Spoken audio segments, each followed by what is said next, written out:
Hallo en welkom iedereen. Welkom bij Radio Danseton. I'm immediately going to switch to English because my guest today doesn't actually speak Dutch. And that's going to get a lot harder to have a conversation that way. My guest today, his name is Metta. Hi, Metta. Hello, how are you doing? I'm fine. How are you doing? Fantastic. Awesome. And well, the reason I invited you today is because, well, it's my podcast and I do whatever the fuck I want with it. And second of all, because I think you're really interesting. Like, the reason I invited you is because you're a YouTuber. You're an online content creator. Maybe that's better because it's slightly broader. And you do more than just YouTube, right? Yeah. I mean, right now I really focus most of my energy on YouTube, but I used to do TikTok. And then I used to do Instagram a little bit, but I was never good at it.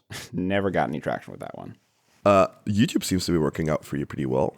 Yeah. I mean, yeah, it's pretty exciting. It kind of blew up out of nowhere, and then and I'm in a weird point right now where I'm kind of trying to transition content a bit. So because I got demonetized, so it's kind of like trying to pivot a little bit. But yeah, It's exciting. I love it. Maybe we have to explain really short what kind of content you actually make, because you said you blew up.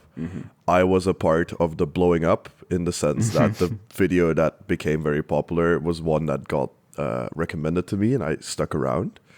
But What kind of content do you actually make? So as far as what I'm most known for now is ethnobotanicals, but my channel kind of covers a lot of things. So I can do, I have a video on accents in England. I have videos on ancient Egypt and how that relates to Black America. And but I took a trip to Vanuatu to do ethnobotanical studies on kava, betel nut. I really do focus a lot of my energy on like plant medicine right now because I think that's what people want to see, and it combines all my interests: history, culture, and science, and drugs.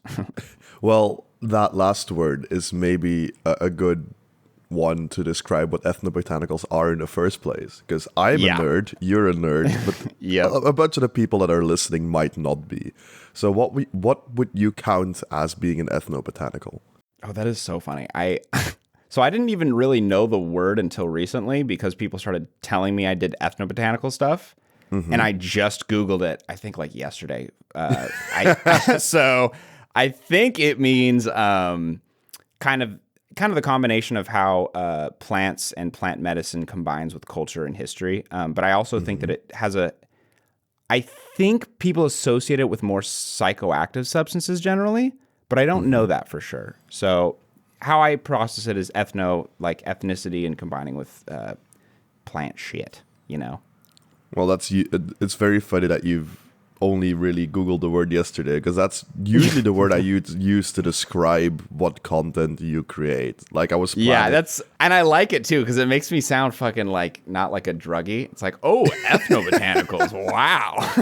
Well, it still is drugs, but it's more culturally loaded, I guess. Totally. Like, because also like a lot of these things are older, right? Like we have a history of their use and they're connected to cultures for hundreds, if not thousands of years, compared to like MDMA, which was just like what? Like the 70s or 80s? Yeah, the 80s or something. Yeah, it got popular then, but it existed beforehand. Just nobody really took it. Like people just realized it was a thing in like the 80s, and then it became like really popular. I actually had someone on my Discord explain to me. So the funny thing is, like, I'm known for being the nerd on this kind of stuff, but the members of my Discord are infinitely more nerdy about this stuff. Like, they teach me pretty much everything now because I've just realized that I know nothing compared to them. They were explaining to me how MDMA, originally was used in therapy. Not originally, but like it had roots in therapy. And apparently they had to stop because the therapists were fadoodling their clients, which makes sense because it is MDMA. Well, I understand where that comes from. Looking at the average partygoer and the effects of MDMA on people, I can imagine that does not always go well, or it might go well depending on your interpretation, but it maybe not a good therapist. Yeah. Sounds like a really bad therapist. Yeah. Well, I think one of the upsides of even like being a drug nerd to a certain extent and not being too like knowledgeable actually like is an upside. Precisely. Yeah, it makes it way easier to explain it. And I think the funny thing is that it's sometimes I find that my ignorance helps me bridge the gap to like a wider audience, because drug nerds, I think a lot of people in like who aren't drug nerds don't understand drug nerds. Like a proper drug nerd, they're legitimately quite brilliant. It's because you have to, because doctors and school doesn't really focus a lot of energy on teaching us, you have to go out of your way to find out a lot about biochemistry, about neurochemistry, about how like all of it works. And so like it really goes deep. And I think when you look at someone like Hamilton Morris, who's obviously like the godfather of what I do. Yeah, the guy from Vice. Exactly. Hamilton's Pharmacopoeia, great show. The thing about him is that he's really, really, really nerdy. And I think sometimes he's overly nerdy to the point where people are like, their eyes glaze over and they're like, dog, what the fuck are you talking about? You don't really need to understand why a certain chemical structure attaches to what receptor. How it's made and all that, which is, it's part of the value of what he does. But it's like, I think for the general audience, it's just like, God damn. I'm like, dude, this is fucking wet. Yeah, I don't understand anything of what he's saying when he does that. I like it. Yep. It makes me feel part of the club, but yeah. Like I probably understand more of it than the average person, just not much more. Totally. So you cite Hamilton Morris as like being like creating a bit of a blueprint of the kind of content that you make. Totally. But why the specific interest in stuff that is plant?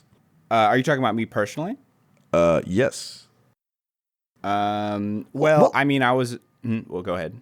I said, well, you did make the Phenibut video, which is not a plant. Yeah, exactly. I'm a degenerate by nature, so I was just like everyone who's a like drug nerd. You're a fuck up as a kid, and you're like really into weed, and then you get into like, oh, there's psychedelics, and then you move on from psychedelics into like, oh, there's weird psychedelics like 2CB and all this, and then you move out of that into like Phenibut, and then you move into like all these other weird like one like BDO and all this weird shit. But I think, I don't know.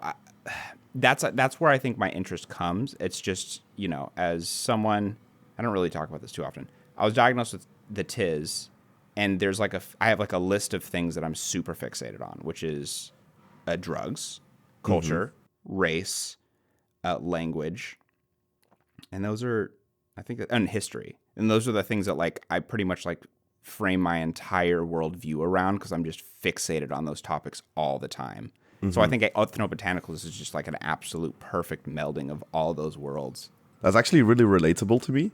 Like I tend to joke that there's basically just like 5 topics I talk about, like in general. There are drugs, nature, but then very specifically like plants and mushrooms to be precise. Like I like animals and things like that as well, but generally speaking, it's mainly plants and mushrooms. Languages being another one. Music. Did I say music already? No, maybe. Nature, drugs, music. Language. That's 4. And politics. That's 5. Politics, yeah. Yeah. I think my interest in politics is very, I don't know, I'm a flaming liberal at heart.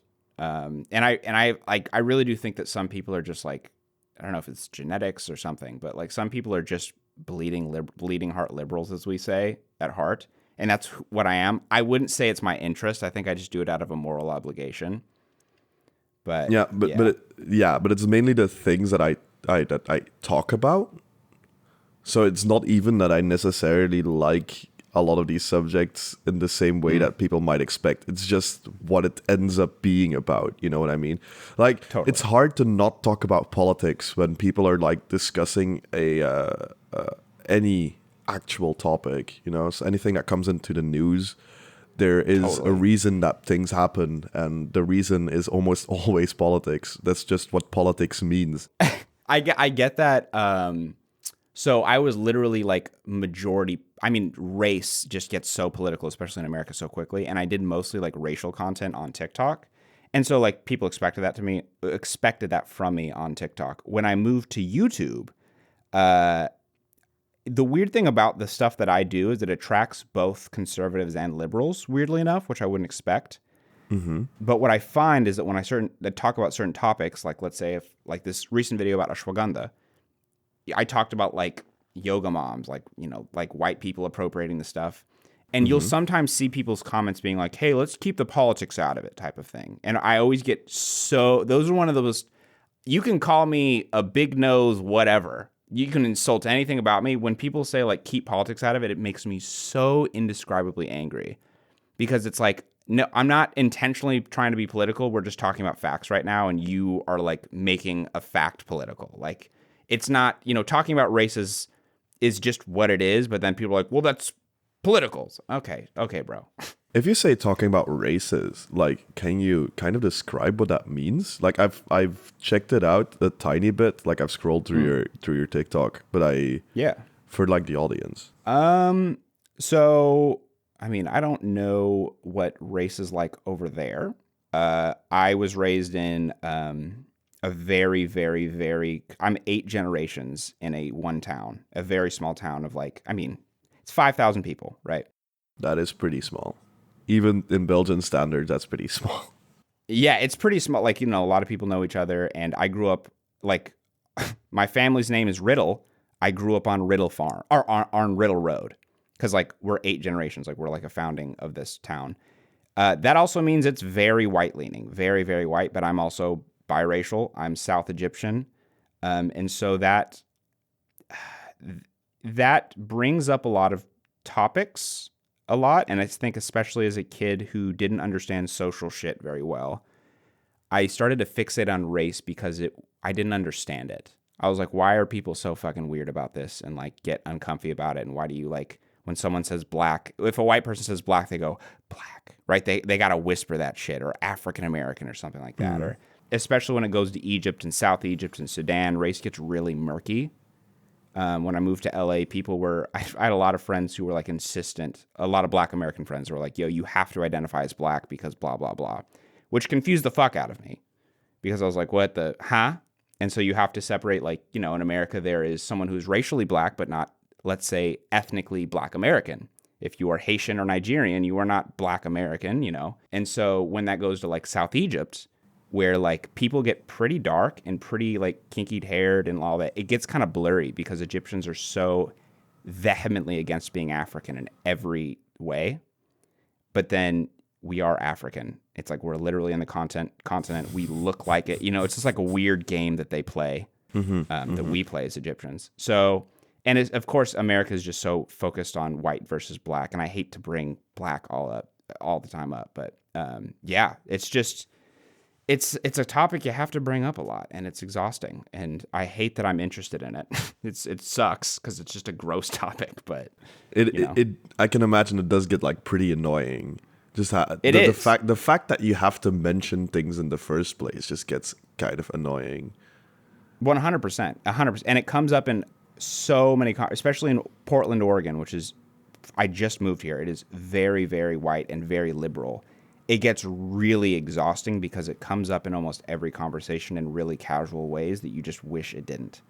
And just like someone making a joke and you're just like, that's kind of a weird joke to make. Like, why'd you make that joke? And they don't even know why that was weird. Well, you said you just moved to like Oregon. Yes. What did your life kind of look like up until this point? Because I've heard different things and they're all kind of weird. Like you start off in a tiny town with like 5,000 people. You move to LA and now you're in Oregon.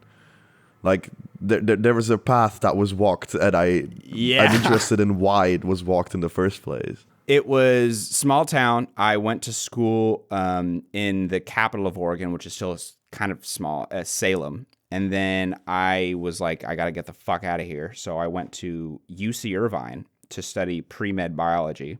And then I dropped out, I think a year and a half in, because I took a fuck ton of LSD one night and was like, whoa, man, I'm actually meant to be a rapper. And so like I think the next day I was like, I'm gonna drop out. And then I remember this story being on TikTok that you dropped Yeah, out really? of you Yep. dropped out of college to become a rapper. Yeah. Yeah, and I did, and I dropped out, and I was so Did it work bad. out? No. I was so incredibly bad at it.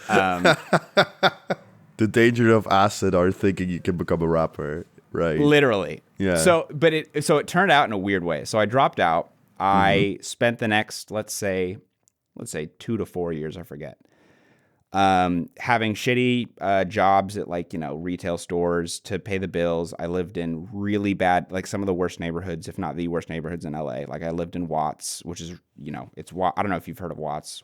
Nope. You heard Compton? From media, sure. Yeah. So I've Watts, heard it's Watts of and the Compton. existence of Yes. it. Like I've not been there or anywhere near there actually. Yeah, it's so I live there. Like Watts is right next to Compton. They're like sister cities, kind of. There, I lived in Wilmington and all these kind of places, which was really aggressive. Like I dealt with like people gangbanging on me and just a lot of like stupid shit. At this point, you're like 20 to 24. Exactly. Yeah. And all while this is happening, I'm making music every day. I dedicated my life, and I really like I'm let's say I'm quite a driven person. I'm quite focused. And so I really did focus on doing music, and it was bad for many years, for maybe 4 years. It was really bad music. I produced everything. I mixed everything. I recorded everything. And then when COVID happened, it all changed.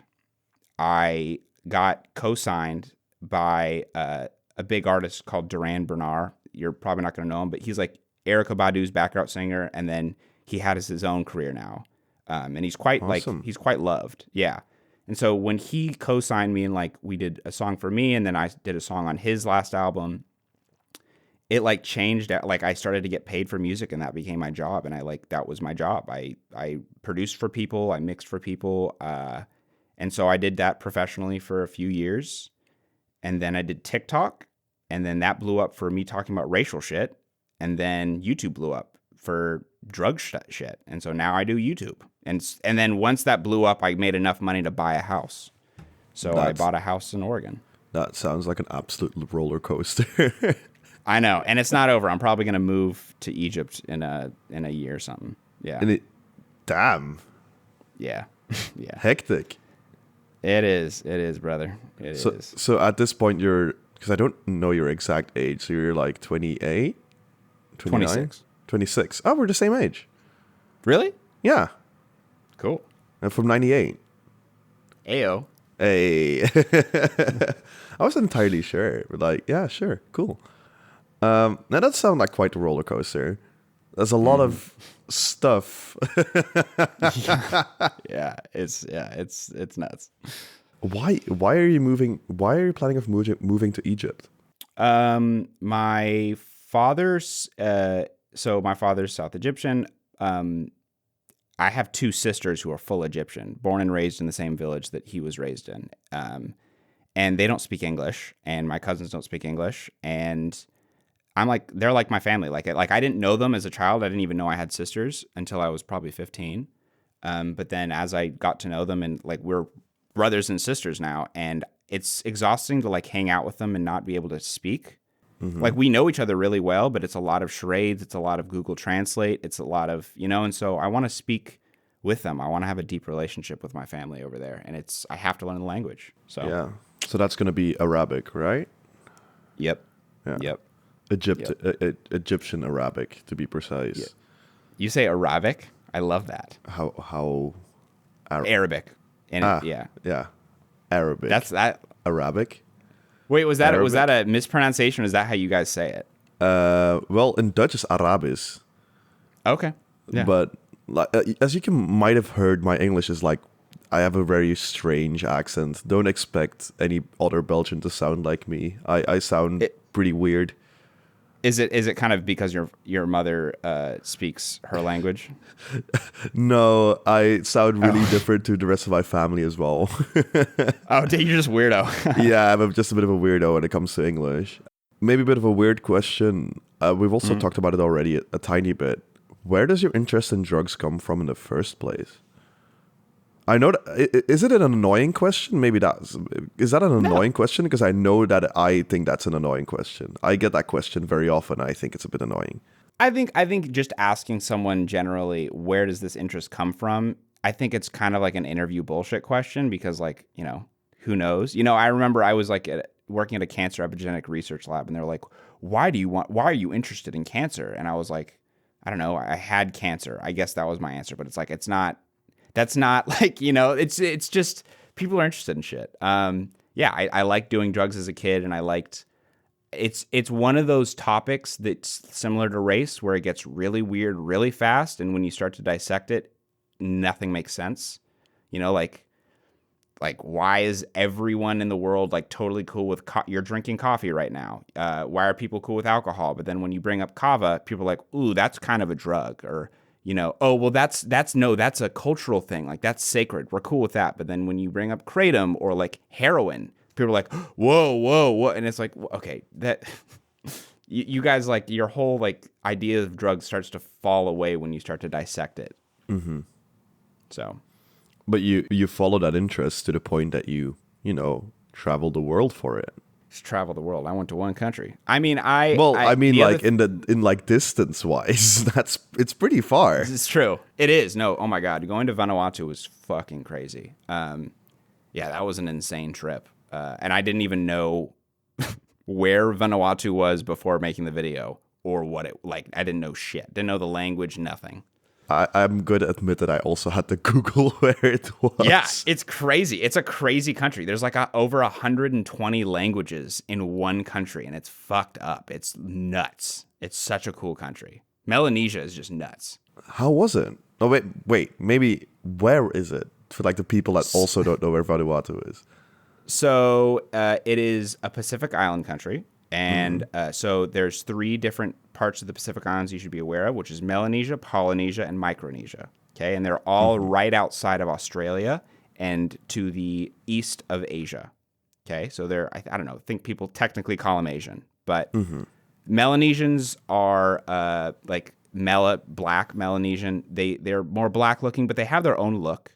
There's actually a very common red hair gene that's very common over there. That's gorgeous. It's really interesting. Polynesians, good at rugby, and then the Micronesians are like kind of Filipinos. They kind of look Filipino, or mostly. And you traveled there to research, I guess, kava. Yes, it was right when my video blew up. So I had one video that changed my life. I on YouTube I did pretty much the same TikTok content I did. I did about politics, race, Arabness, Africanness, all that. And then one video that that no one gave a fuck about for months. It literally got 800 views for months. I changed the title. I literally changed like maybe 3 words, and then it blew up. Like 5 months later, it went from like 1,000 views to now it's at 3 million. Yeah, I wanted to say just like a couple of million. Yeah, it's insane. I think I watched the video before it hit like 1 million views, and I was like, this is actually right up my alley. I don't understand, one, why it only has like 800,000 views at this point, because it's already a couple of months old. And 2, like, why does this guy only have like a couple of thousand subscribers? That's not that much.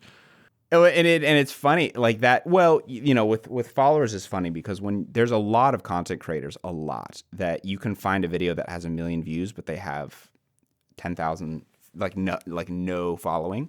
And that's because you kind of like, to get following, you have to prove a track record. You have to prove a library. And so when that video blew up, I had no library. I had no videos besides that one that people gave up. I had one like that was like 100,000 or something. But it was I got my following through that video, but actually through the videos that came out after it. So about betel nut, about mad honey, about ashwagandha, about all of those other ones, people started to be like, okay, we can trust this guy. Let's follow him. And that first video, because we've talked about it a couple of times now, that was also about ethnobotanics, specifically Amanita muscaria. Yeah, it was four. It was Canna, Kava, Kratom, and Amanita muscaria. Yeah. Oh yeah. Yeah. It's been a while that I've watched it, that I watched the video. Like a lot of people might not. We've been mentioning things like Kava and stuff, but I don't know if people actually know what it is. Like it is not known here at all. I'm pretty sure people just are imagining like sparkling wine. Because Kava is like a sparkling wine. That's so people funny. are just going to get really confused. Like, why are they talking about drugs and Kava? Kava is just like a sparkling wine. It's not champagne. Like, it's not entirely true. Like, Kava comes from a specific region as well. But it is not that. Kava is like a root of a plant, like turned into like a juice that you drink and that gets you high. Yeah. It's a what is it? It's not an emulsion. It's a suspension of the root of kava that has been ground up, and then you mix it with water, and it's that simple. It's literally just you grind it up to a fine powder, and then depending on what region you're in of that culture, they might dry it or they might not, and then they drink it, and it's gets you drunk. It's very comparable to being drunk. What does it taste like? Shit. That's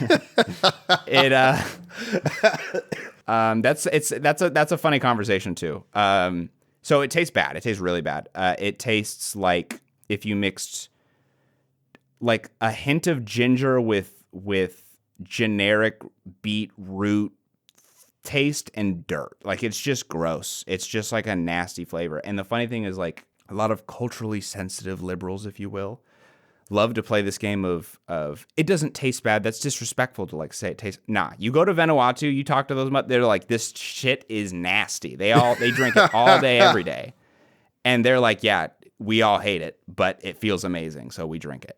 And it's like, what is the point of drinking it? Like, why do the people drink it so much? It depends on where and when you're talking. So we're talking about the Pacific Islands. So this is where kava really doesn't exist anywhere else in the world except for there natively. And it's existed there for hundreds, if not thousands of years. Different cultures use it differently. So in a lot of Polynesia, it's a bit of they have this thing called a tanoa, which is a very big bowl. And your area or your, wherever you want to call it, tribe, whatever, you gather around and you share this big bowl, drinking out of it with little coconut shells, and it's like a community thing. It's kind of you get around, you talk with one another. You'll have like a chief who's the one passing it out, and he's kind of like facilitating spaces. It can be for weddings, it can be for, let's say someone got in a fight with the neighboring village, and you got to like talk this shit out. Like it's one of those in there, but in certain areas, it's just a way to get fucked up. Like especially in recent years in Vanuatu, it's literally just like you just get drunk. It's starting at 4 p.m., 5 p.m. when the Nakamal's open, which is like a kava bar. Then everyone just gets fucked up. 50% of the population, and it's like every day. That sounds like a lot. It's insane. I mean, it's epic. It's epic. Like you've been there. You've done this. Like, culturally speaking, how is the experience of like doing that? Because I can imagine it's one thing to like try it in the US or in Canada where it is somewhat gaining popularity, right? Yep. But it's something else to like go to the birthplace of it and like do it somewhat regularly. Yeah, I mean, they were when I first arrived on the islands, the very first thing before I ate food, they were like, get drinking. And I got fucked up. Which is in the video. It is in the video. Everyone should go watch that video, by the way. Yes. Yeah, I mean, it was pretty awesome. I don't want to say like go far and say it was, life changing or anything like that, but it was cool because you really started you start to see the idea of drugs in a different light, like we were talking about in much of the world, alcohol is not a drug. Alcohol is alcohol, right? Well, in Vanuatu, kava is not a drug. Kava is kava. There's drugs over there. They got weed. They got all the other drugs, and they say it's drugs. They don't call kava drugs. They call kava kava. And so it's cool because it's so normalized there, but there's also so much nuance that you have to kind of like read into, and it's hard to because there's a lot of dialogue of, well, you can't get addicted to kava. Kava, you can't build a dependence on, and there's a lot of, that's a very, very big thing people are saying in the West right now. But over there, you can see addicts. You can see people who have a problem. They have this, when you drink kava really regularly, there's a symptom. One of the only symptoms is you get severely dry skin. I forgot what they call it. I think like crocodile skin or rock skin, but it's someone like you can shake their hand and it feels like shaking hands with a rock. And you can tell that that dude's got a problem with kava. He drinks a fuck ton of it. But you don't get violent, you know, like with alcohol. You just kind of get lazy, so it's not as bad, you know. So it's people can get away with just being addicted for their entire life and not being called out. Sounds so weird. Yeah, it's some crazy shit. It kind of reminds me of kratom in a way, in the how regular people seem to use it, and specifically in the countries where it's from. And where there don't seem to be downsides until there are. Yep. Now, kratom, I will say, kratom is infinitely worse than kava when it comes to addiction. Like, yeah. I mean, like I know there's some people online that are like there's the subreddits and stuff that you can see that where people are trying to quit it, which is really difficult. For the people who don't know, kratom or kratom, depending on where you live, is a leaf of a tree in Southeast Asia, like Thailand and stuff. And people chew the leaves, but the way you get it in Europe and America is probably mainly dried leaf, like turned into powder. And people drink that powder or make extracts and like take that. And it works by delivering mitragynine, which is the active compound. And it's an opioid. So it works on your opioid receptor. It's not an opiate, so it's not like heroin because it's not from the poppy, not fucking the opium poppy, but it does work on exactly the same receptors. And it seems to be relatively mild until you take like more of it or like take it regularly. And you can also see when people are addicted because they get like a yellowing of the face and like dark circles around their eyes and stuff. So you can. Oh, I haven't heard of that. Damn. Yeah. If like specifically like in the countries where it's from, like if I'm not mistaken, that's a thing. Yeah, I mean that's a hard one because you know I love kratom, but I mean the addiction can sometimes be worse than heroin, and I'm not like being hyperbolic with that. Like it's like I know people who have done heroin and fentanyl, and they're like, yeah, kratom withdrawal way worse. Worse. Yeah, worse. Yeah, way worse. I mean, it's really bad. It's super, super, super bad. And especially when you start to get into like kratom powder is one thing, right? And you know, that addiction is gnarly in itself, but when it gets really gnarly, and what we're seeing now is there these extracts that are not just mitragynine, but they are 7-hydroxymitragynine, or this other one called pseudo. I forgot the full name of it. That shit, when they're pills and you eat one, and I'm not exaggerating, as someone who's done all of those nasty opiates, it's very comparable. It is very comparable. And the addiction to those is fucked up, like super fucked up. So it's I mean, you know, I wouldn't say it's as bad as alcohol. I would still say alcohol is one of the worst withdrawals and addictions to have, but it's not a joke. Like people really need to stop sleeping on like the dangers, but also appreciate that you can do it healthy. Like, you know, I've been addicted to it. Right now, I'm not addicted to it. You can go in and out just like anything else. If I'm not mistaken, like you've talked about not drinking as well. Like you don't drink. Yep. That's no alcohol. Is that a conscious choice or more of a? It's a complicated thing. So I drink sometimes now. Very seldom. I drank last night. So generally, it doesn't taste very good. Alcohol is it doesn't taste great to me. And so it's just not worth it. And there's a lot of other drugs that I can do that just feel infinitely better and are better for my body. And that I don't have like a withdrawal or not a withdrawal. What's it called? Hangover. Yep, exactly. But I also like, just generic stepdaddy-ish, just like had a alcoholic stepdaddy and like, I got a fucked up relationship with alcoholism and all that. So it makes me a little uncomfortable at times, but I think the majority of the reason is just it doesn't taste great. The high is just not that great. That's a pretty solid reason. Yeah. Like I've got a couple of friends who don't drink for that reason as well. They just don't like the taste. Yeah, just do any other drug and it's way better. Yeah. Or don't take drugs, which is also a possibility. You don't have to get high. Exactly. You can, but you don't have to. Yep. You say you have a bit of a history with drugs in general. Like, please stop me, but this is too personal. So like, go ahead. You've mentioned having an active addiction, having an addiction to kratom, like having a weird relationship with alcohol, not from you using yourself. Like, are there any other substances that you say like were I've been difficult? addicted to?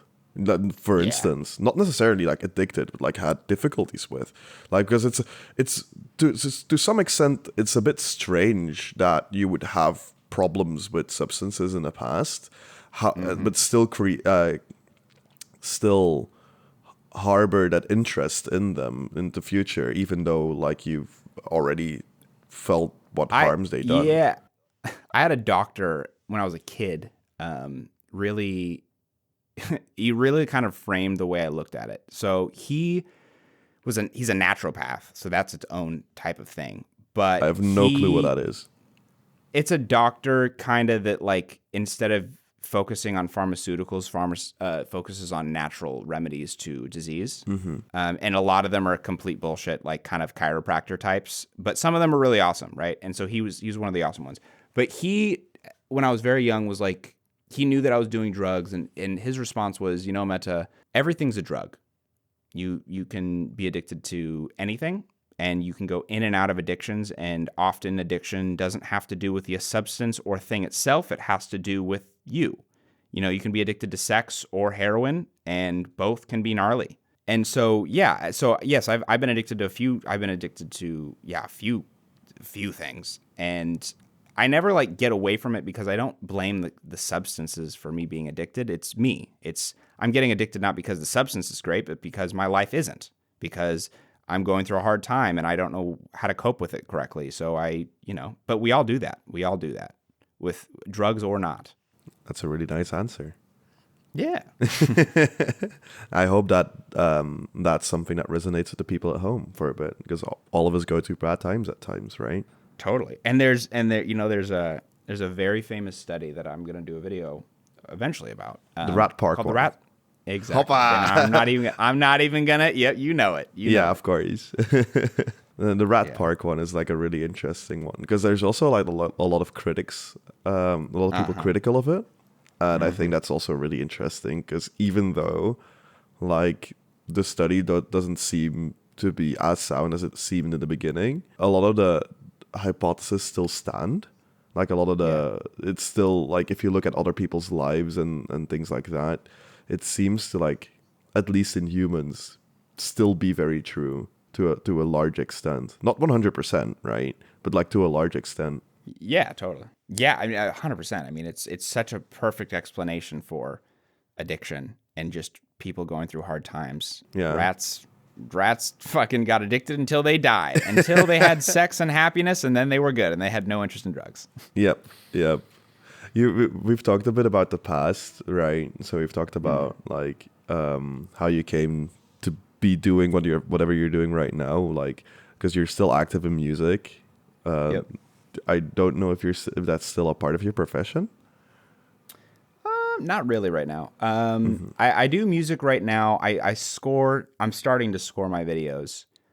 So I do it for that. And then I still have people like hit me up for jobs every once in a while, but working for others in music, it can be very exhausting. And so it's not like I don't financially need to do it now, so it doesn't really call me. Like, producing for others is cute, but a lot of the time what it entails is a lot of nitpicky bullshit and like you having to do stuff that you really don't want to do, and it just feels like a job, like a 9 to 5. So I'd just prefer not to. Fair enough. Well, it also kind of is a job Exactly. Where you have, exactly. if you have to do something for someone else to get paid, that's what a job is, right? Even if you enjoy it, like I enjoy my, Yep. I love my job, but it's still my job. Yep. Exactly. And the same thing with YouTube. It's I mean, I have pretty much the best job in the entire world for me. I'm so grateful because I get to nerd out about topics that I already was nerding out about, make a video about it, and then have a whole bunch of people being like, "Oh shit, that's fun." You know, it's like I just get to nerd out about random topics. I'm doing one on hot sauce right now about can you get high on hot sauce? And I'm just going to just eat a bunch of that's awesome. But But that being said, it's still a job and it's still exhausting. Like, you know, having to film a take over and over and over again and having to edit, and the edits take days and days and days, and it's exhausting. So yeah, what I was trying, like we've talked about the past, we've talked about how you came to do the things that you're doing right now. We talked about like your music and your music career to a certain extent. Yep. We've talked about what you're doing today. Like we've talked about a bit of what your life looks like at the moment. And you've already mentioned a couple things, but what about the future? What are things that we can either expect from you, either content wise or just like in general? So more videos, obviously. I really think that I'm gonna, as long as YouTube allows me to, because I got demonetized, as long as like I get remonetized and like I'm not shadow banned or whatever, yeah, I'll be making a lot more videos, and I really do think that I'm gonna be quite big on YouTube. I don't think crazy big, but I think I think my content people like, and I like making it, which I think is the perfect remedy for a lot of shit. So it's gonna be a lot of that. I'm trying to get on like Netflix or Nebula or any other streaming platform so I can do some really deep drug shit that I can't do on YouTube, like Robitussin or fentanyl or stuff like I mean, like I really want to do some crazy shit. Whoa, Robitussin. Well, it's another dextromethorphan based cough syrup. Yeah. Like I've mentioned, I've not said it on camera, on microphone. I've not said it while we're recording, but I am a bit ill. Hi, Vincent here from the editing room. I just realized we didn't really explain what was going on there. Whilst we were having a chat and Metta mentioned Robitussin, I showed him my bottle of cough syrup on the call, which contained dextromethorphan, which is a substance which sometimes gets abused as a drug, which has dissociative effects, which means it's like comparable to ketamine in some ways. This is not the same thing as lean, which is another cough syrup-based drug, but both are used in the medical field to suppress cough. I will be making podcast episodes on the different classes of substances in the future that will help you like place the differences between these things. So keep your eyes open for that. And now, back to the episode. But I am a bit ill. So yeah, I've been using my cough syrup for its intended purpose. Yeah, Robitussin addiction is funny as fuck. I mean, it's dark. It is dark. You know the funny thing. So bad. It gets really bad quick. Yeah, I have someone on my Discord who was addicted to it, and he was explaining it to us, and we're just like, "Holy fucking why? Why did you do that?" Also, like if you read the explanations that people give, like it's the same kind of thing as with ketamine, where they explain effects. None of the effects sound good. And even then, they're still like, it felt amazing. Like, are you sure? Yeah, it doesn't exactly. You sound like you just got nauseous and confused for like a couple of hours, and that's about it. Yep. But no, people actually get into it. It's dude, people are crazy with that shit. There's so many substances like that where you're like, why? Like salvia, you're just like, why are you doing that? Why? I know a couple of people who actually have done both, not at the same time, but like done either substance. And I also very much do not understand why you would ever know what those substances are and then decide to do them, and then nor why you would enjoy that experience in the first place. I'm yet to find someone who enjoys salvia, I will say. I think Hamilton, in one of his videos where he does salvia, he does it, I think, the traditional way. And he was like, it's actually kind of nice when you do it right. But when you smoke the extract, not a good idea. Yeah, there's also nutmeg. Nutmeg's a bitch. Nutmeg, there's some nutmeg addiction. Oh, addiction even. Yeah, so nutmeg gets weird. Nutmeg at like a low correct dose is like kind of nice. It's compared to like some people compare it to like weed. Yeah. But it gets kind of like Datura, where it just gets fucking dark and you're like seeing shit. And the downside is like it lasts really long. And I think you can die. Yeah, I think you. Yeah, I guess that's a downside as well. yeah. But yeah, it's super long. Like Datura. Like Datura is like, I think I've heard some reports of like 2 to 3 days. Yeah, depending on how much you take, it's like 24 to 72 hours. Fuck no. What the fuck? Sounds absolutely horrid. No, and it's not. You're seeing like ghosts in the walls and there's spiders on. Like what? No. There's like spiders crawling everywhere and you can't piss the entire time because your kidneys are like screaming for help, right? Yep. Black out randomly and you're in a new area. Like what the? I'm gonna do it probably for a video, but I'm just saying that I'm not gonna enjoy it. No, you probably aren't. Like you should probably have some form of like medical supervision to do that. Yeah, that one's gonna be hard to do, but if I get on a streaming platform, we're definitely doing that one. Also, what's it? There's so many.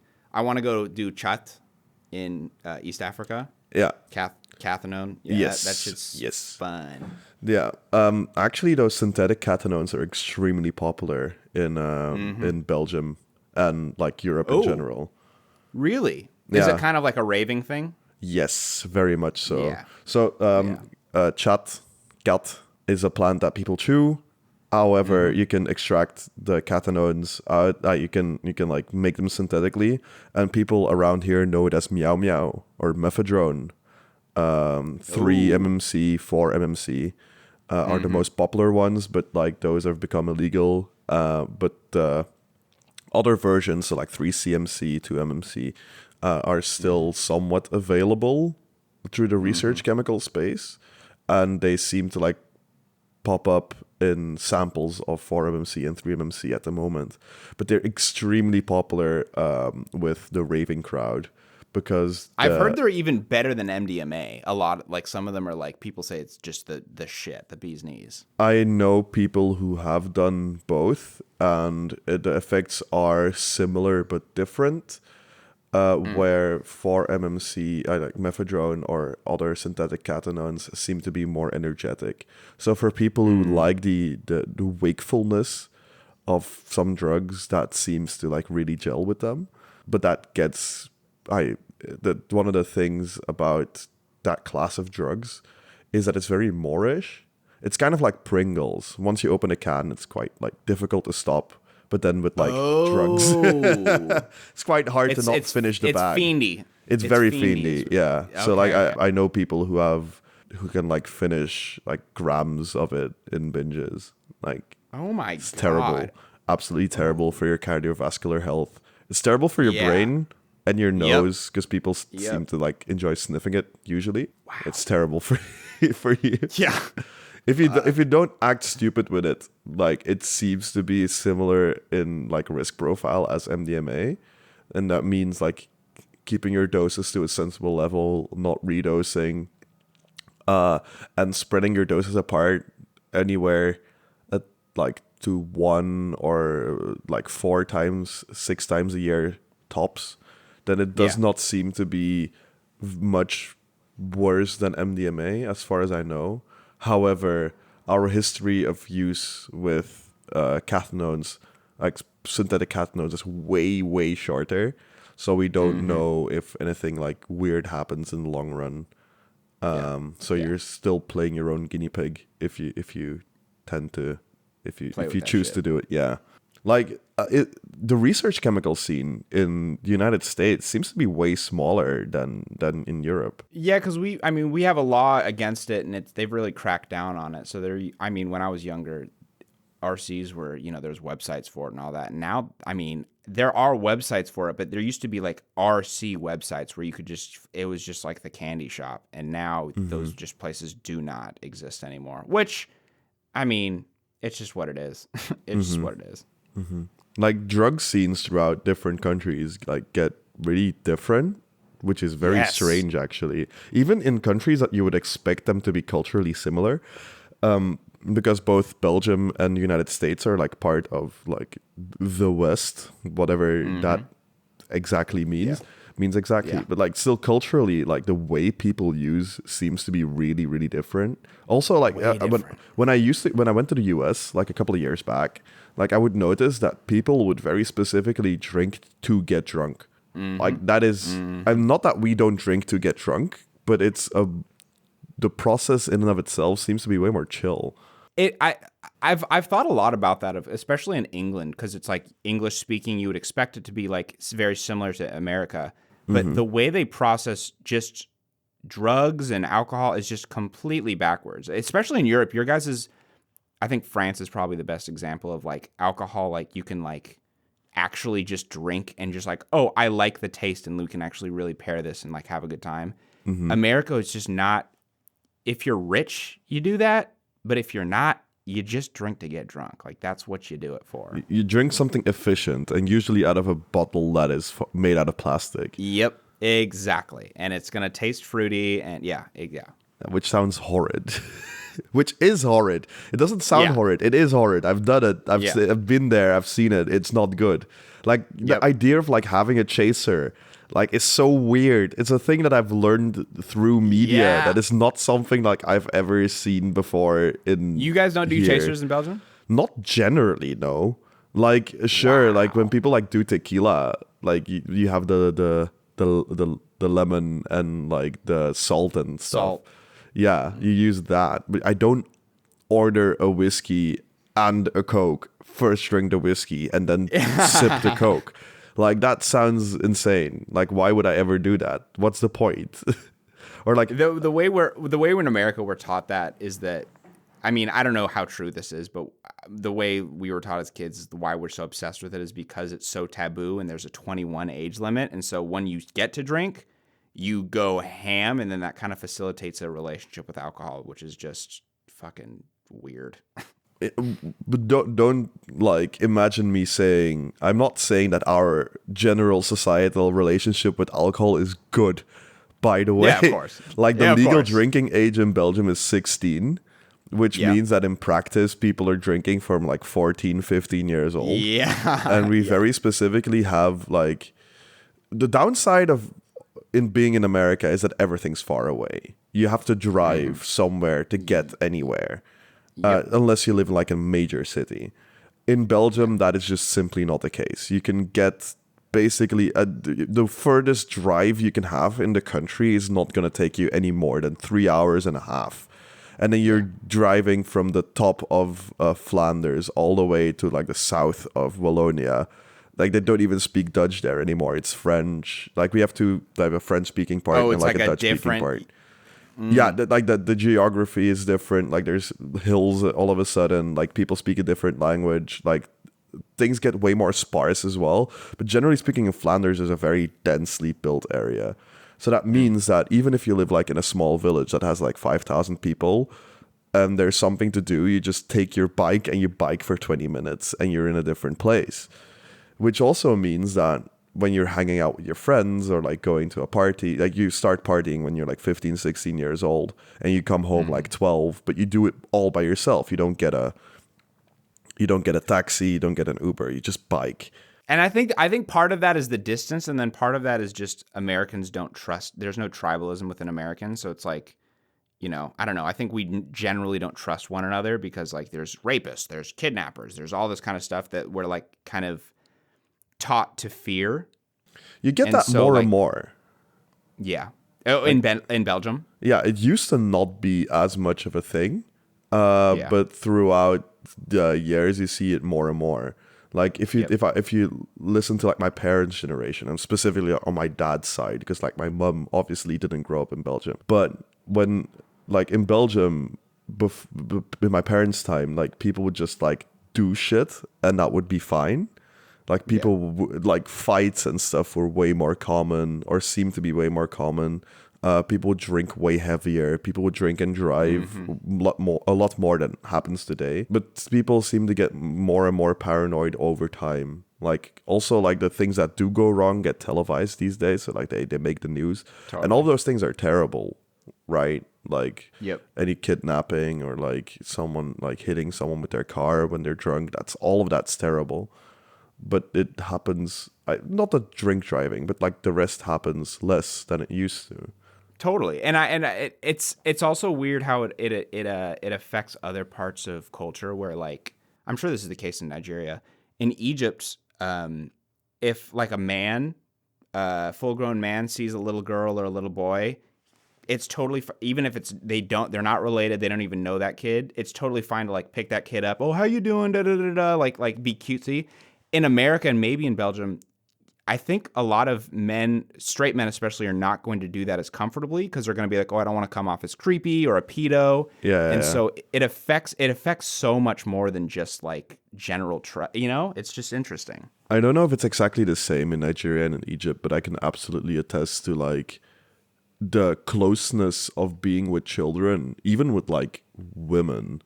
Like I went to a black church service this weekend. And there was like a kid running around, and like my sister like grabbed the kid, like because he was sleepy, and like my sister grabbed the kid and was just like petting him and like just had him on her lap. She didn't know who the kid was, and that's fine because you're in church, right? Who cares? The kid and you're a woman. Yeah. The kid is just running around like it's a kid. Like you can comfort a kid. It's a kid. But if I had like imagined like me doing that in like a train or like a bus. Totally. That's like a pedo. People would absolutely shout at me and like, And maybe, which is, it's a give and a take. It's kind of, because stranger danger is a real thing. Yeah. You should absolutely be careful with your kids. People are very protective of their kids for a very good reason. You also just have less of them than you used to, right? Like when you were... so if you lose one, Exactly. It sounds very dumb, but like 60 years ago, you just like had more children. So if one of them died, it was just like one of them died. Like a lot more people would die before they were older. Now you only have like one or two. So like it makes a lot more sense to like be obsessive about like their safety, which just makes sense. And it's also historically, that's a funny... The story in my family is that my grandmother... on my Egyptian side, had, I think, 12 children before my father, who's the oldest. Jesus Christ. Meaning all those other ones died through miscarriage or through drowning or through just shit. But that's a lot of fucking kids. That is a lot of children. But also, I mean, I'm sure that might have desensitized her a little bit. After the third kid dying, you're just like, fucking, okay, well, I guess they just do that. I actually had the same feeling when I was in Pakistan. I went to Pakistan somewhere in the beginning of this year. And as you may imagine, security regulations were a lot looser. Like building regulations and like people are just climbing shit, and like electricity cables are everywhere, even when it rains. Like people don't wear helmets on their motorcycles, and there's a ton of them, so you're just constantly like looking around and see like, well, that seems terribly unsafe, well, that seems terribly unsafe, well, that seems terribly unsafe. And just like the realization of these people probably know so many more people that died than I do. Totally. And the other effect of that, there's a book, what is it? Guns, Germs, and Steel. It's a very influential book. But one of the earlier arguments in the book is they compare the intelligence of people from, let's say, Papua New Guinea, which is a Melanesian nation, very un-Western. It's very like there's still like just small tribes that are not adjusted to, let's say, like Western influence. It's old school, right? But that being said, there's not a lot of safety measures for shit. You can die in a lot more ways, which makes people just critically think more on like an everyday type of thing where, there's not safety measures to protect you from every contingency. In the West, like it's hard to die. It's hard to die randomly. And if you do, that's fucking crazy. But like over there, you have to be vigilant. And I think there's a benefit of that, of like, you have to constantly look over your shoulder, and that makes you think a little bit and be more engaged with the world. It forces you to be more present. Yeah, exactly. Because if you're not present, you're not going to see the snake. Exactly. Well, on that note, I want to thank you for having this conversation. I was very glad I was able to speak to you. Dude, it's my pleasure, man. It's my pleasure. Hey, is there anything that you still want to share with the audience, everyone at home?